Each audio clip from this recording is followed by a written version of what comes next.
الحمد للہ وحدہ والصلاة والسلام علی من لا نبی بعدہ فاعوذ باللہ من الشیطان الرجیم بسم اللہ الرحمن الرحیم الہاکم التکاثر حتی زرتم المقابر کلا سوف تعلمون ثم کلا سوف تعلمون کلا لو تعلمون علم الیقین لترؤن الجحیم ثم لترؤنها عین الیقین ثم لتسألن یومئذ عن النعیم۔ معزز سامعین، گلشن اسلام کے غیور نوجوانوں، شمع رسالت کے پروانوں اور ملت بیضا پہ جان نثاروں، اللہ رب العزت نے اس سورہ میں ہماری حالت زار پہ تنبیہ فرمائی ہے کہ تم دنیاوی ساز و سامان کی حرص اور اس پہ فخر میں اس قدر مبتلا اور منہمک رہتے ہو کہ تم آخرت سے غافل ہو جاتے ہو، اور یہ غفلت تمہاری اس وقت تک برقرار رہتی ہے جب تک کہ تم قبرستان نہ پہنچ جاؤ۔ حدیث پاک میں حتی زرتم المقابر کی تفسیر حتی یأتیکم الموت سے کی گئی، یعنی تم دنیاوی ساز و سامان کی حرص، اس کی تحصیل اور اس پہ فخر و مباحات کے اندر اس قدر پڑے رہتے ہو کہ تم موت کے منہ میں چلے جاتے ہو، اور اس وقت تمہاری غفلت ختم ہوتی ہے۔ کلا سوف تعلمون، سو ہرگز ایسا نہیں ہونا چاہیے، آگے تم کو پتہ لگ جائے گا۔ پھر مکرر فرمایا ثم کلا سوف تعلمون، تم کو آگے یہ پتہ لگ جائے گا کہ دنیاوی ساز و سامان نہ حرص کی چیز ہے اور نہ یہ فخر کی چیز ہے، اور نہ اس قابل ہے کہ اس دنیاوی ساز و سامان کے چکر میں انسان آخرت کو پس پشت ڈال دے۔ کلا لو تعلمون علم الیقین، سو ہرگز ایسا نہیں، اگر تم کو یقینی علم ہو جائے، اور یقینی علم تم کو ہو جاوے گا، اگر تم دلائل صحیحہ میں غور و خوض کرو تو تم کو پتہ لگ جائے گا کہ دنیا فانی ہے، دنیا کی ہر چیز ختم ہونے والی ہے، اور آخرت ہی صرف باقی رہنے والی ہے۔ کلا لو تعلمون علم الیقین لترؤن الجحیم، پھر تم جہنم کو ضرور دیکھو گے۔ ثم لترؤنها عین الیقین، اور اس جہنم کو اپنی ان آنکھوں سے دیکھو گے، اور عین الیقین تم کو حاصل ہو جاوے گا۔ اس وقت تم کو پتہ لگ جاوے گا، اگر تم نے آج دلائل صحیحہ میں غور و خوض نہیں کیا اور اس کے ذریعے سے تم نے دنیاوی حقیقت کو معلوم نہیں کیا، تو پھر اپنی ان آنکھوں سے جہنم کو دیکھو گے، اور اس وقت تمہارا دیکھنا کسی کام کا نہ ہوگا۔ ثم لتسألن یومئذ عن النعیم، پھر اس دن یعنی قیامت کے دن تم سے اللہ کی نعمتوں کے بارے میں جو دنیا کے اندر تمہیں دی گئی پوچھ ہوگی۔ اللہ کی نعمتیں ہم انسانوں پر کس قدر ہیں؟ قرآن کریم میں فرمایا گیا وَإِن تَعُدُّوا نِعْمَةَ اللَّهِ لَا تُحْصُوهَا، اگر تم اللہ کی نعمتوں کو شمار کرنا چاہو تو وہ شمار سے باہر ہے۔ ظاہر سی بات ہے، ہر آن، ہر صبح، ہر شام، بلکہ ہر گھڑی، بلکہ انسان کی زندگی کا ہر پل، ہر لمحہ رب کائنات کی فضل کی مرہون منت ہے۔ اس لیے ہمیں اور آپ کو اللہ کی نعمتوں کا شکر ادا کرنا چاہیے۔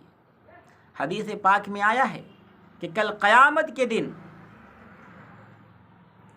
بندے کا قدم اپنی جگہ سے ہٹ نہیں سکے گا، لا تزال قدم ابن آدم حتی یسأل عن خمس، بنی آدم کے قدم اپنی جگہ سے ٹس سے مس نہیں ہو پائیں گے یہاں تک کہ ان سے 5 چیزوں کے بارے میں پوچھ نہ لیا جائے۔ حتی یسأل عن خمس، عن عمرہ فیما افنا، کہ تم نے جو عمر دی اس عمر کو کہاں گوایا، عن شبابہ فیما ابلا، ہم نے تم کو جوانی دی اس جوانی کو تم نے کہاں لٹایا، عن مالہ من این اکتسبہ وفیما انفقہ، مال کے بارے میں پوچھو گی تم نے کیسے کمایا، حلال طریقے سے کمایا، حرام ذرائع سے کمایا، پھر کمایا تو اسے کہاں خرچ کیا، جائز راستے میں خرچ کیا یا ناجائز راستے میں خرچ کیا، ان علمہ ماذا عمل، تم کو میں نے علم سے نوازا تھا اس علم پہ کتنا عمل کیا۔ یہ ساری نعمتیں ہیں اور ان نعمتوں کا سوال ہوگا۔ قرآن کریم کے اندر دوسری جگہ فرمایا گیا ان السمع والبصر والفؤاد کل اولئک کان عنہ مسئولا، یہ قوت سماعت، یہ قوت بصارت اور یہ دل، یہ ساری چیزیں اللہ کی نعمت ہے، اور ان ساری نعمتوں کے بارے میں کل قیامت کے دن پوچھو گی۔ کان کا استعمال کہاں کیا، آنکھ کا استعمال کہاں کیا، زبان کا استعمال کہاں کیا، ان ساری نعمتوں کے بارے میں کل قیامت کے دن پوچھو گی۔ اس لیے میرے بھائی، ہمیں اور آپ کو اس غفلت کے پردے کو ہٹانا ہوگا اور آخرت کی فکر کرنی ہوگی۔ ایک مرتبہ رفیق سفر و حضر خلیفۃ المسلمین، خلیفہ اول حضرت ابو بکر صدیق رضی اللہ تعالی عنہ، دوپہر کی چلچلاتی دھوپ اور گرمی کی شدت میں اپنے گھر سے نکلتے ہیں، مسجد نبوی میں تشریف لاتے ہیں۔ تھوڑی ہی دیر میں حضرت عمر فاروق رضی اللہ تعالی عنہ بھی بھوک سے بیتاب ہو کر، پریشان ہو کر مسجد نبوی میں تشریف لے آتے ہیں۔ حضرت عمر نے جب دیکھا کہ صدیق اکبر یہاں بیٹھے ہوئے ہیں، انہوں نے استفسار فرمایا کہ حضرت آپ یہاں اس وقت کیسے؟ صدیق اکبر نے فرمایا اے عمر، بھوک کی شدت اور بھوک کی بیتابی نے ہمیں اس وقت مجبور کیا ہے گھر سے باہر نکلنے پر۔ حضرت عمر رضی اللہ تعالی عنہ کہتے ہیں کہ حضرت میں بھی اسی مجبوری کے تحت نکلا ہوں، مجھے بھی بھوک کی شدت اور کئی دن کے فاقے نے پریشان کر رکھا۔ ابھی یہ گفتگو جاری ہی تھی کہ اتنے میں سرور کائنات فخر موجودات احمد مصطفیٰ محمد مجتبیٰ صلی اللہ علیہ وسلم بھی تشریف لے آتے ہیں۔ دیکھا کہ دونوں یہاں تشریف رکھتے ہیں، پوچھا تم دونوں یہاں کیسے؟ کہا یا رسول اللہ صلی اللہ علیہ وسلم، بھوک کی بیتابی نے ہمیں یہاں آنے پر مجبور کیا ہے۔ آپ صلی اللہ علیہ وسلم نے فرمایا اسی مجبوری نے مجھے بھی مجبور کیا ہے یہاں آنے پر۔ پھر آپ صلی اللہ علیہ وسلم نے فرمایا چلو میرے ساتھ آؤ۔ آپ صلی اللہ علیہ وسلم اپنے دونوں ساتھیوں کو لے کر حضرت ابو ایوب انصاری رضی اللہ تعالی عنہ کے گھر پہنچتے ہیں۔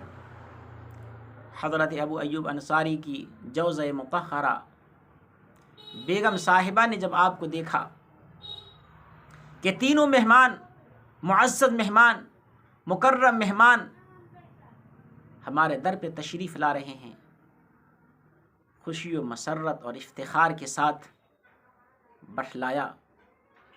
آپ صلی اللہ علیہ وسلم نے پوچھا ابو ایوب کہاں ہیں؟ عرض کیا یا رسول اللہ صلی اللہ علیہ وسلم